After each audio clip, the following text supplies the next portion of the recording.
What is going on, guys? In today's video I will show you the best Bone Shatter Smith of Kitava warrior build in Power of Exile 2. This setup revolves around scaling Bone Shatter self-damage into a power to then further convert it into huge damage numbers. The core gameplay loop involves around initiating combat with a leap slam to prime enemies for stun, which is then followed by detonating them with the Bone Shatter for massive AoV damage. It's a high risk, high reward type of playstyle, where the more you slam, the stronger you get, but you've gotta be tough enough to take the initial damage. For gear, we are going to be focusing on high armor and two-handed maces. That will boost our big slam bonuses even more. So we'll be extremely tanky with amazing upgrades and scaling into the endgame, and with amazing clear speed, and bosses will melt in seconds under our insane AoV pressure. So if you like aggressive melee playstyle and don't mind taking few hits to dish out triple or even quadruple the normal build's damage, then the Smith of Kitava warrior build is definitely for you.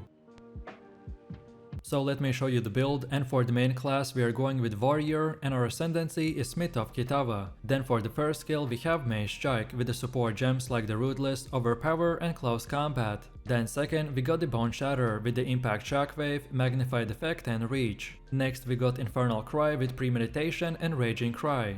Next we have Perfect Strike with the Window of Opportunity, Fire Infusion and Execute. Then for the next one we have Herald of Ash with Cannibalism. Next we got Leap Slam with the Martial Tempo, Bring, Holy Descent and Candace. Next we have Scavenge Plating with Persistence. Then also we got Hammer of the Gods with Concentrated Effect, Heavy Swing, Brutality and Fist of War. Next up we have Seismic Cry with the Raging Cry and Enraged Cry. And finally we're using Berserk with no support gems. Most of this setup is structured around spamming Bone Shatter to delete enemies in split seconds, so we use gems and skills that will support and increase their duration, size and damage, while the rest are powerful buffs and utility skills that usually get activated in the background. Next we also have a leveling build in case if you are watching this video when starting your journey from level 1 and you want to use it up until about level 25. So first off we have Mace Strike with the Ruthless and Overpower. Then next we have Bone Shatter with the Impact Shockwave and Magnified Effect. Next we have Earthquake with the Bloodlust and Unbreakable.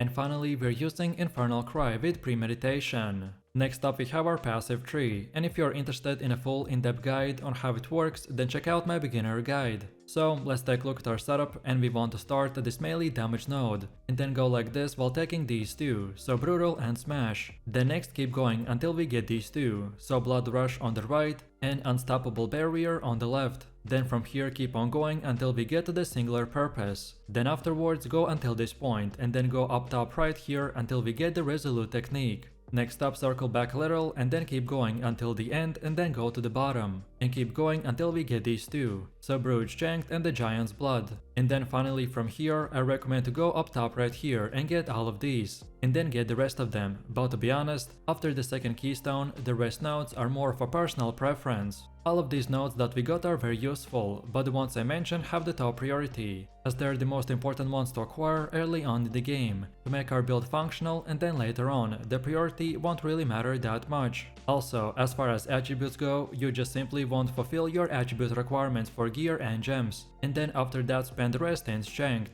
On top of this, we also have Jewels, and my main recommendation is to use any type of ruby gem, so pretty much anything that gives us more strength, physical damage, and any type of survivability will work fine as long as you adjust it to your own personal needs. And then now let's go all the way to the middle again, and for Ascendancy build, this is what we have. So at the beginning you want to unlock the Cold Stalker. This will give us a huge resistance boost in order to easily reach 75% elemental resistances during the campaign and make our fight super easy. Then second we want the Forge in Flames, that boosts our elemental resistances now to 90%. As this new update is much harder, so focusing more on survivability at the start will really pay off later in the game. And then next we want the Smith's Masterwork and go with the leather bindings, Molten Symbol, Flowing Metal and the Kitavan engraving. All of these will give us 5% regen, which makes the boss fights much easier. Then also Body Armor gives us 25% physical damage from hits, then we get 5% more max fire resistance from armor, and our Body Armor even further gives us 15% increased max life. And by the way, this website was bugged for some reason, so that's why you can see that I've selected these Ascendancy nodes on the website.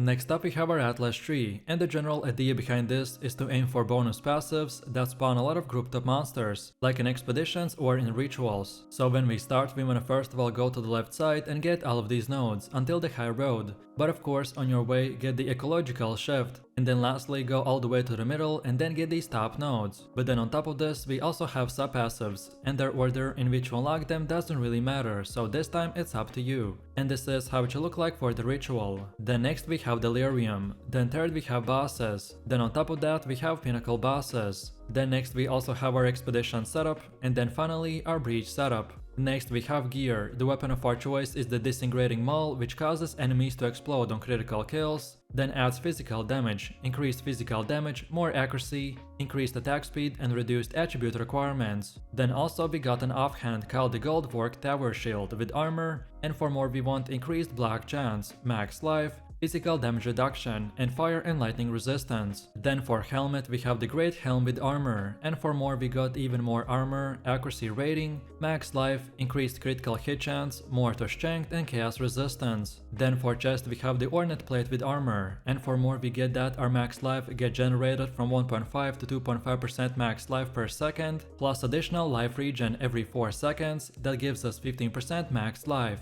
Then also we get even more max life and fire resistance. Then for belt we have the White belt with increased flask charges, max life, max mana, more strength and fire resistance. Then for gloves we get the Empire Grasp with armor, and for more we get increased armor, more strength, gain life every kill and increased global physical damage. However, this unique is not required for this build to work, so if you can afford it or get it, then try to look for something similar. Then for boots we're using the Carved Greaves with armor, and for more we get increased movement speed, max life, max mana, more to strength and stun threshold. Then for our first ring we got the Ruby ring with fire resistance, adds cold damage to attacks, max mana, more to strength and even more fire resistance. While then for the second one we have the same Ruby ring, but this time with fire resistance, max life, adds physical damage, more to all attributes and lightning resistance. And then finally for amulet we have the Jade amulet with dexterity, max life, max mana, more to spirit, more dexterity and fire and cold resistance.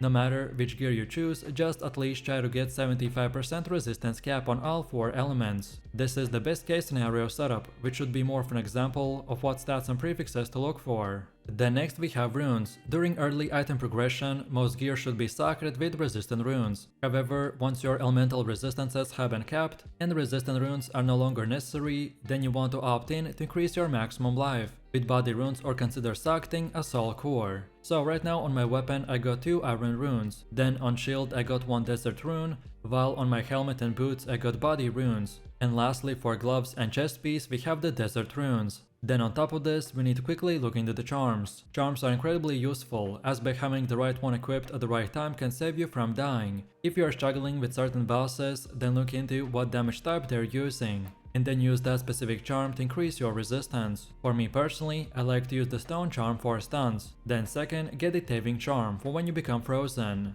And then finally we want a Metesh charm for chaos damage, but as I've said, which one you choose will entirely depend on the enemies that you are fighting, so feel free to experiment and mix and match. Another important decision is Anointment, so first up we want Relentless. This is a powerful passive node that focuses on enhancing mobility, damage and sustained action during combat, which makes it a great choice for any build that thrives on staying active and engaged in fights. Or then second of all we got Relentless Vindicator. This increases critical hit chance and increases our overall damage, which is also super powerful. And now finally, let's quickly take a look at how this build will work. This build's core gameplay centers around managing stun threshold and detonating enemies in rapid high impact bursts. The general approach to clearing is to leap into packs using the Leap Slam, which builds heavy stun on enemies. Once enough stun is built, so 40% for normal, 60 for magic, 70 for rares, and 80 for uniques, then enemies become primed, which is visually indicated by a glowing orb above them. You then want to trigger the Bone Shatter, which detonates prime enemies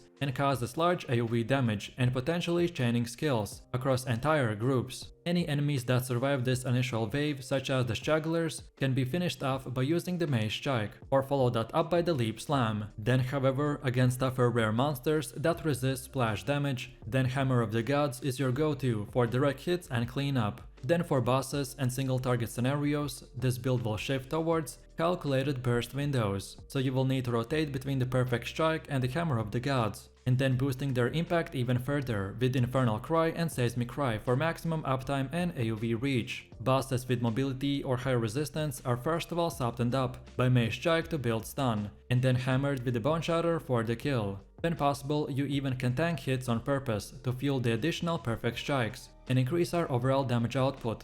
As you can tell, this playstyle revolves around precision timing, positioning, and quick decision making, so things like animation cancelling via the dodge roll will let you leap and slam, while keeping your mobility very high. So let me know what you think about this build in the comments below. If you enjoyed this, then you definitely don't want to miss my previous top 3 best new builds video, where I showed even more powerful builds, so click the screen now and I'll see you in the next one.